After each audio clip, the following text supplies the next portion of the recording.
I'm not poisoning anything. You're not, huh? Get over. Get around there! Now, if you're not poisoning the pond, let's see you tip up that jug and take a swig. Well, I can't do that. It's concentrated chlorine. It kills the algae and fungus. It kills fish, too. We've tried 2 or 3 times to stop this pond. But this water's only for swimming. What do you think fish do? Walk? Now, take your jug of poison and get out of here. Lady, I'm only following orders of Mr. Drysdale. Aha! So, Mr. Drysdale put you up to this, did he? Yes, ma'am. And now, if you don't mind, I'm running a little late. You're running fast, that's how you're running.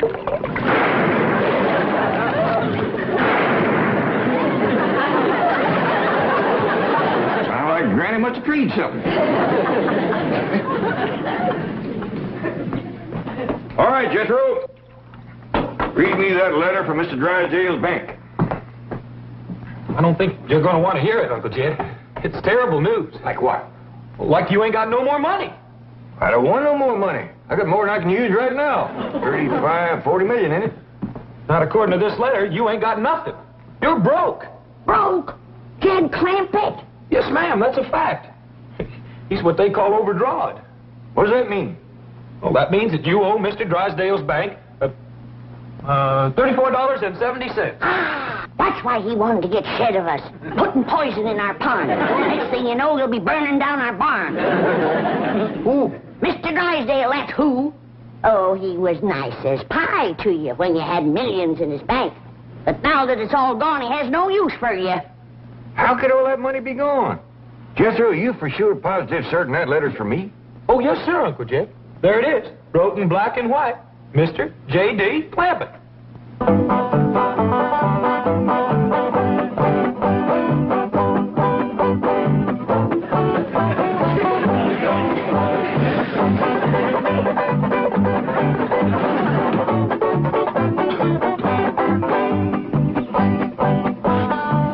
Why don't you go out and get yourself an honest job?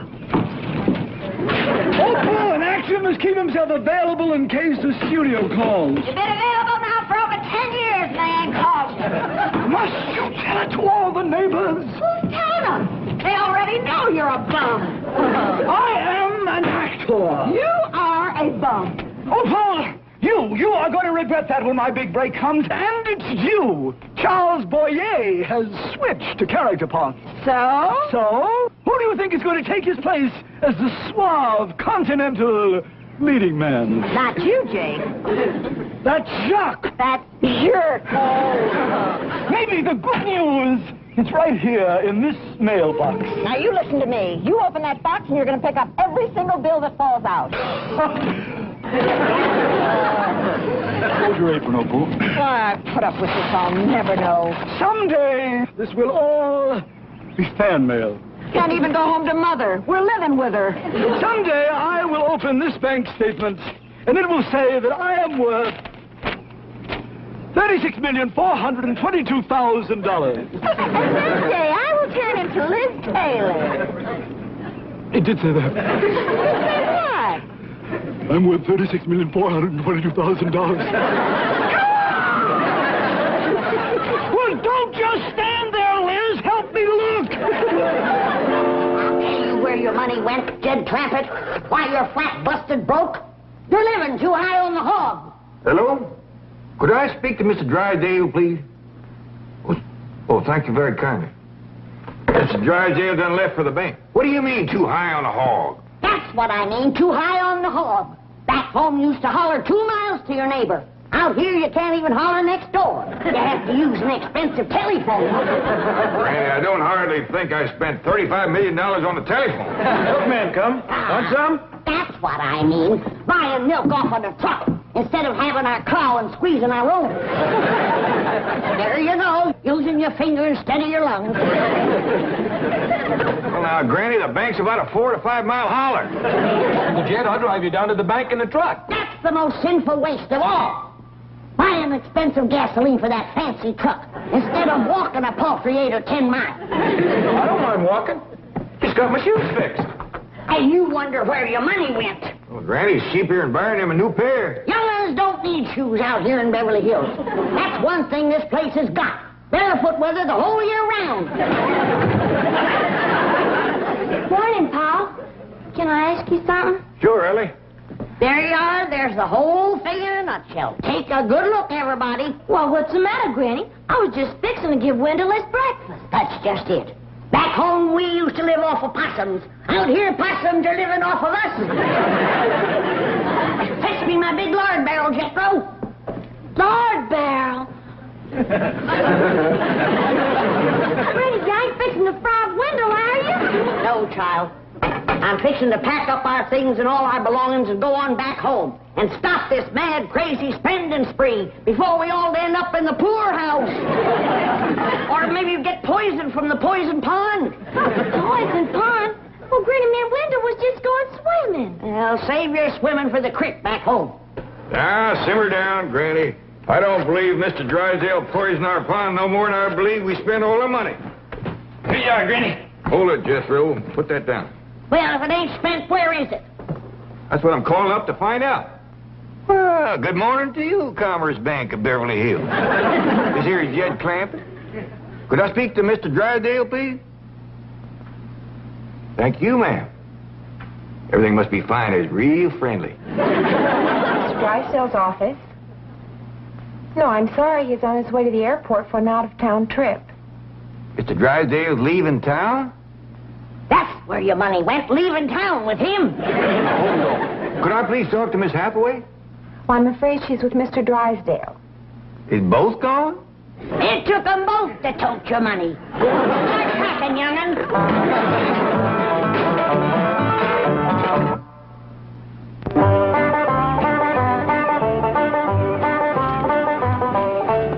Come on, everybody, let's get going. Paul, Granny says she ain't a-coming with us to the bank. She's a-coming, all right. If I leave her here, she's liable to move out before we get back. But, Paul, she's a-packing a barrel, and she says she ain't gonna leave it. Don't you worry about this. Hop on there. She's a-coming. Granny, he's all going down to the bank. You want to sit up there next to Elly? You want to ride in that barrel? I'll ride with Elly. But only because I'm sitting on the cabbage grater. Start her up, Jethro. Yeah, start her up and squander some more of that money that we ain't got none left of. Gasoline or no gasoline, we's all going down to the bank and see about this overdrawn letter. Let her roll, Jethro.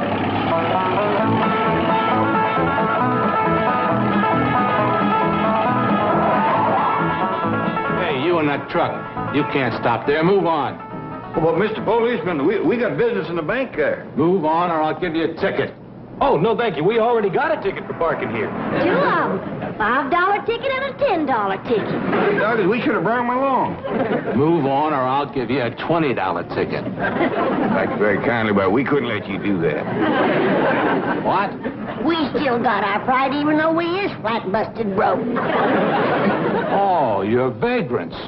No, sir, I'm Jed, this Elly Mae, and sitting next to her. You want me to run you in? Well, no, sir, you just stand aside, I'll walk in. See, we got business in there. Oh, you're not only traffic violators and vagrants, you're bum check artists. Now get that heap out of here before I arrest a lot of you. You sure ain't being very friendly. We don't want your kind in Beverly Hills. Now move it. You wouldn't talk so sassy if I had my gun. Done. Drive on, Jethro. I got the feeling that we ain't welcome around here no more.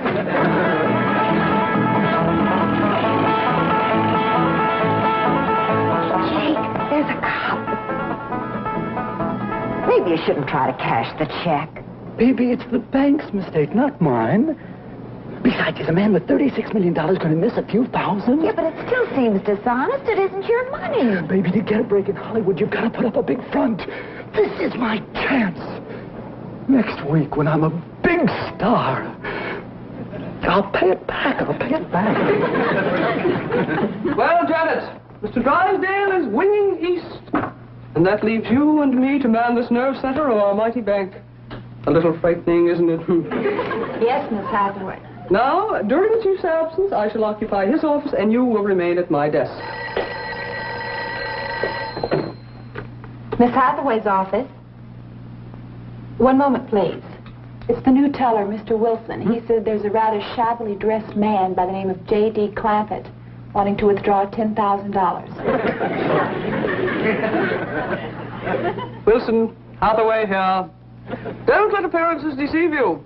Mr. J.D. Clampett is good for any amount up to $36,422,000. Glad to help.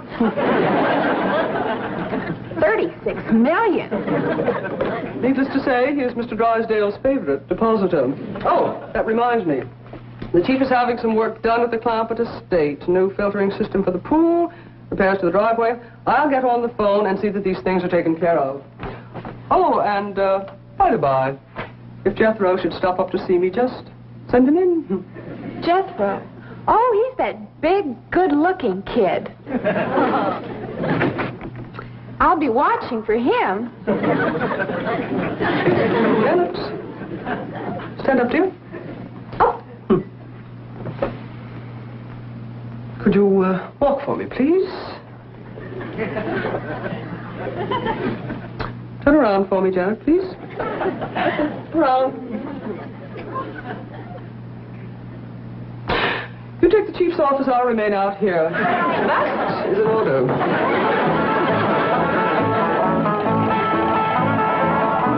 How about it, Uncle Jed? We gonna pack up and go back to the hills?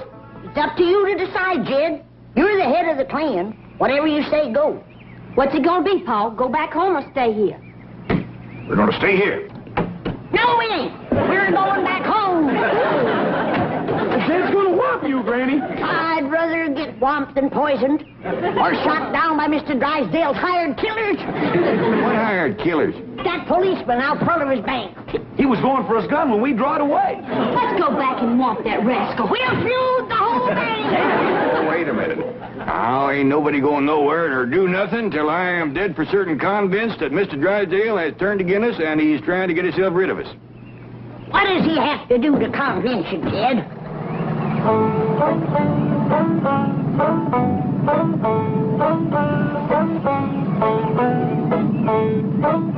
Who's that? I don't know, but I smell hot tar. Me too. Well, Jed, does tar and feathers convince you? Now, just calm down, everybody. Hey, mister, what you got in that little tank there? Hot tar.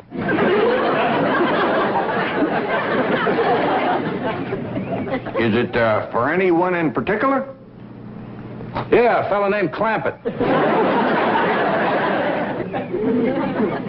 This your idea, or did somebody put you up to it? A man named Drysdale hired me for the job.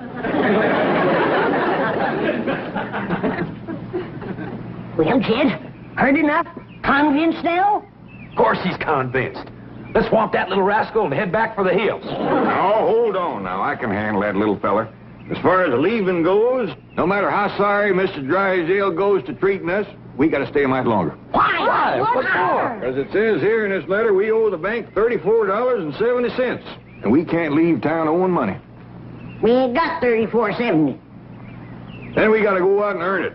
Ain't never been a Clampett known to do a dishonest thing, and we ain't gonna be the first.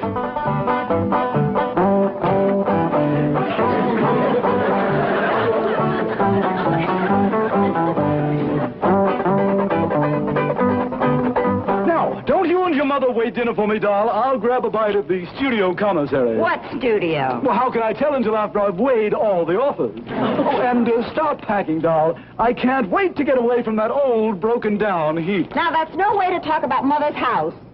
Who's talking about her house? Jake Clampett. Jacques, dear, Jacques. Oh, and doll, here. Get yourself some decent clothes. But Jake! Don't worry. I'm on my way to the bank for more. Get yourself a mink.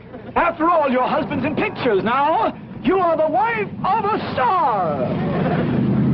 I'm the wife of a bum! Little man, can I talk you out of this? Why don't you stop bugging me? I got a job to do. Yeah, well, like I keep telling you, I don't think you're man enough to do it. At least he's not alone. Well, I do. Please, won't you give up this notion? Want to know something? You're going to get hot tar all over you. Well, I'm sorry you're such a muley, little feller. There he goes. Just be thankful I didn't head first you into the hot tub. Yes, sir. Thank you, sir. Now let's go figure out how to raise that money.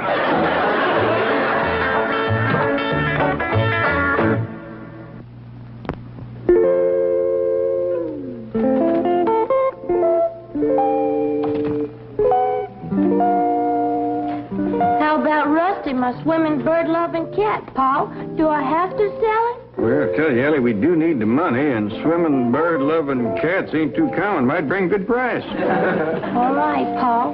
Well, how about Earl, my Benny Rooster that plays dead? Well, Benny Roosters that plays dead is kind of rare, too. Paul, do I have to sell little Army?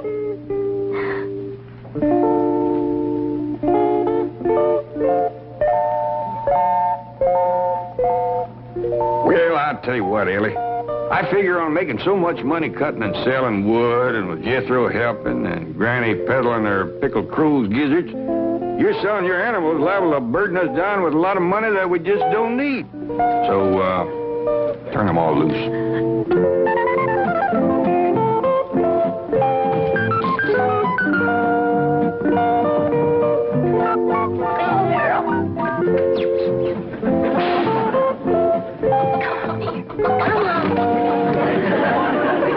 How you coming, Jethro? Putting everything all together, we got 80 cents. We owe $34.70. How much does that leave for us to have to earn? Well, let's see. 34.70. Naught, take away naught, leaves naught. 7, take away 8, leaves a -1. 4, take away naught, carry over -1, and bring down the 3.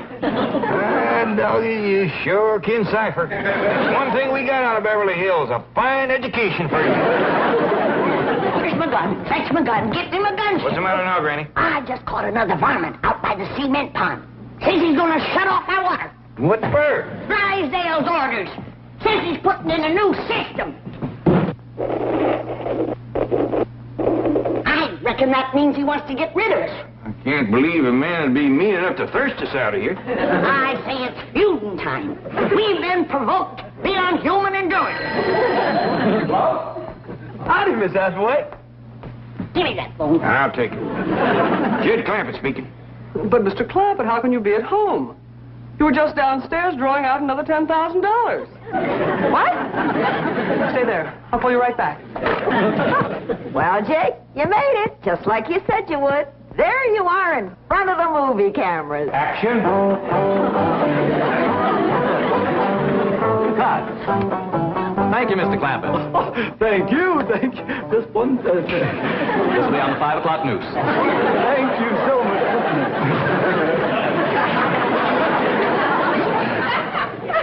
Well, did you hear that, Jake? You're going to be famous, just like you always promised. So, maybe a producer will see me. Call the studios and tell them to catch the 5 o'clock news. Of course, mere words can never express our deep humiliation over this unforgivable error.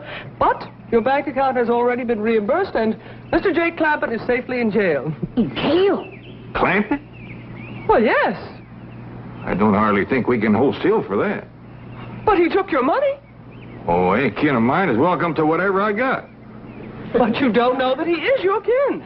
We don't know that he ain't neither. I reckon we'd like him fetched out of there just as quick as can be. All right, if you insist.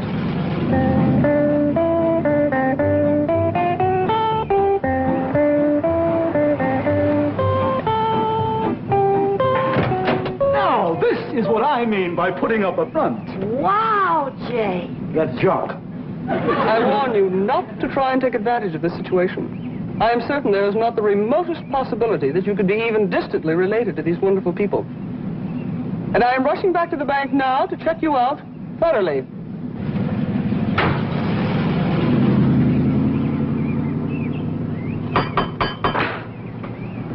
Well, howdy there. You must be Mr. and Mrs. Clampett. Cousin Jed. Pleased to meet you. Say, what side of the family are you from? This is my wife, Opal. And, darling, this is my long-lost favorite cousin, Jed Clampett. Howdy, man. This here is my daughter, Elly. Cousin Elly. This here is Granny. Cousin Elly. Say howdy to Granny. Howdy, Granny. This young lady belongs in the movies, and I'm going to see that she gets there. Well, thank you. Can we all go? There's going to be a double feature tonight. Marvelous. She's so wonderfully naive and unspoiled. And this here is my nephew, Jethro. Howdy. I hear tell you're a movie actor. Quite right, my lad. Well, let's all go and have some victuals and get better acquainted with our cousins, Opal and Jake. That's Jacques. That's Jake.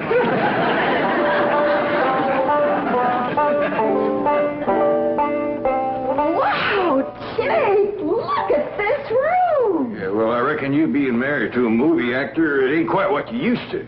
You can say that again. Well, we got bigger rooms down the hall. No. This is fine. Oh, by the way, don't let this thing fool you the way it done Granny. She thought it was some kind of a fancy bathtub. And duck your head when you walk under this thing. Of course, you can't hurt it none. It's been walked into so much, it's just hanging there in 100 pieces. Mr. Clampett, that's a crystal chandelier.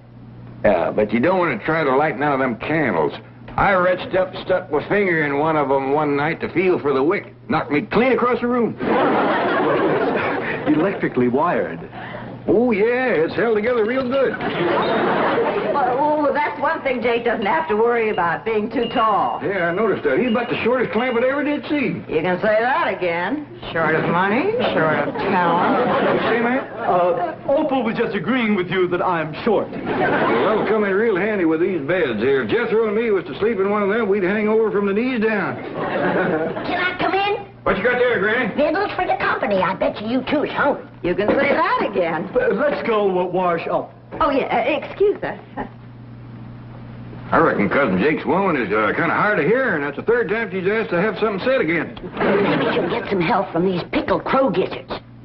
She just might. Ain't nothing here is better than a crow. Help yourself, kid. I got 56 jars of them. Oh, yeah, you made these to peddle to help raise money. Yeah, but now that we don't need the money, we got ourselves a couple of weeks of company eating. Hey, it's finger licking good, Granny. Can I have seconds? Hold on. Here comes Jake and his missus. Well, now, isn't this nice of you?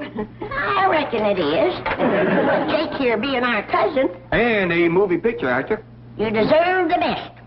Hope you folks can stay a spell. Well, we wouldn't want... Eat and run? Oh, I think we can manage at least a week. How do you like my pickled crow gizzards?